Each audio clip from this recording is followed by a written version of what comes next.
Hi everyone, and welcome to my YouTube channel. Over the coming few months, and dare I say few years, I'm going to be building an AC Cobra replica. It's my first time at building a car. I thought it'd be a great idea to use YouTube to document it all. That way I can share it with you guys as the build progresses, and we can all see how it develops and how well I do. I'm Unfa, and this is my build of a Gardner Douglas 427 Mark IV.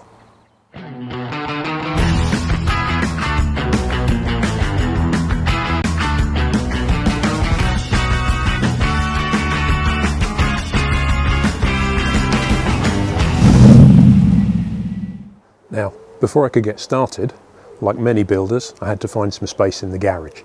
Now, I'm fortunate enough to have a double garage, but like many families, our double garage is full of stuff. The stuff we've accumulated over the years, from bikes and old tools, bits and pieces of garden furniture, all sorts of stuff.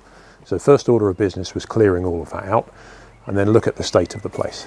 My garage had an old concrete dusty floor, and I decided I didn't really want to be crawling around on all of that. There was already going to be enough mess with sanding the car and all sorts of other things, so I thought the best thing to do would be to actually sort the floor first.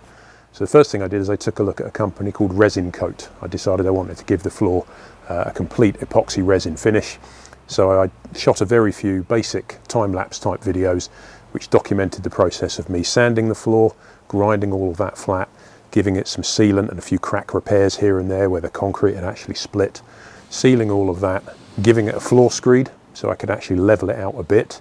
Unfortunately, my garage just around the corner here, it's got a real kind of gradual fall away on it and then into an even steeper driveway. So there's a challenge in trying to get anything level in this garage, but I gave that a go. And then on top of that, I started to lay a garage epoxy paint, and then over the top of that a flake, PVA flake, to give it some grip, and then on top of that again another sealing layer to seal that flake in but give it some nice grip. So over the next few videos, the next few minutes, you'll see how I've built that over time. It's not perfect by any means, but compared to what was there before, it's a great improvement, so I hope you enjoy it. So I could have hired a floor grinder to flatten the concrete, but to save some cash I bought a grinding shroud and went over the whole floor on my hands and knees using a 6-inch grinder. I connected this to my Henry vacuum cleaner and it really minimised the amount of dust created, but as it was still a very dusty job I didn't film this part. The next step was to seal the floor with some Bostik Cementone Sempalé primer. You can see in this pic where I'd sealed a few cracks in the concrete beforehand.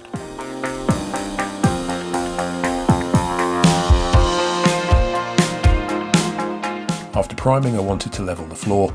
Ordinarily you'd use a self-leveling compound to remove any dips or undulation, but also gravity would naturally help the floor become properly level. However, as I mentioned, my garage floor is on an incline between about 2 and 4 degrees, tipping into 8 degrees at the driveway outside.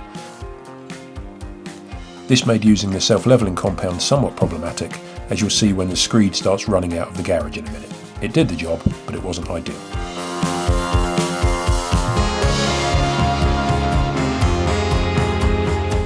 The next phase was to apply another primer, but this time a specialised high build epoxy primer from Resin Coat. With a big roller, this took no time at all to apply, and it was just all the cutting in around the walls and shelving that took the time.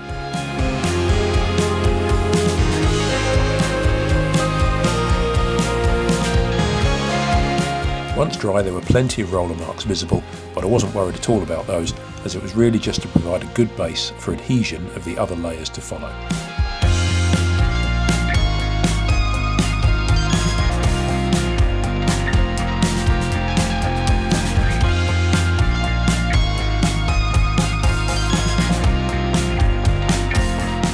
Still some lumps and dips here and there, but again I wasn't looking for a pristine showroom finish here, just an improvement over the dusty mess I had before. Step 5 was to apply 2 coats of the white garage floor paint, again cutting in around the edges. You have to work fast in this stage as the epoxy starts curing even in the bucket, which is why the double garage kit from Resin Coat gives you several smaller tins so you can mix and apply in stages as you go.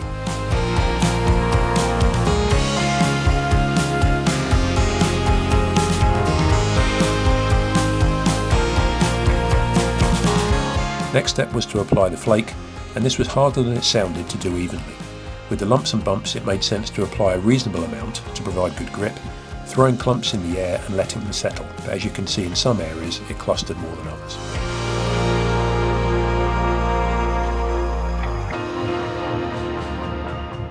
Finally, most Gardner Douglas Cobra builders start with the body, preparing this first, buying the chassis later in the build, and then mounting the body to the chassis when ready. Without room to store both side by side in my garage, I came up with a plan to build an adjustable wooden dolly.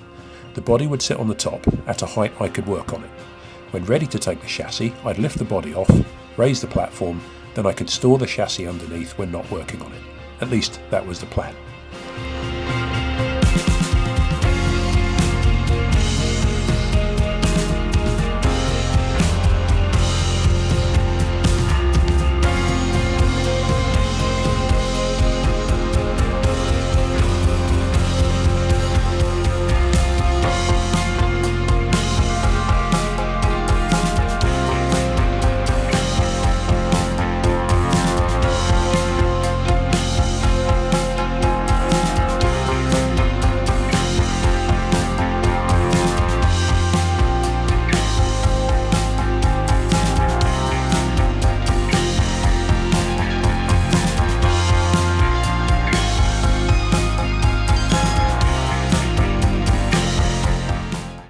After a few days' work, I promptly collapsed, whilst also testing the dolly's strength with my ample bulk.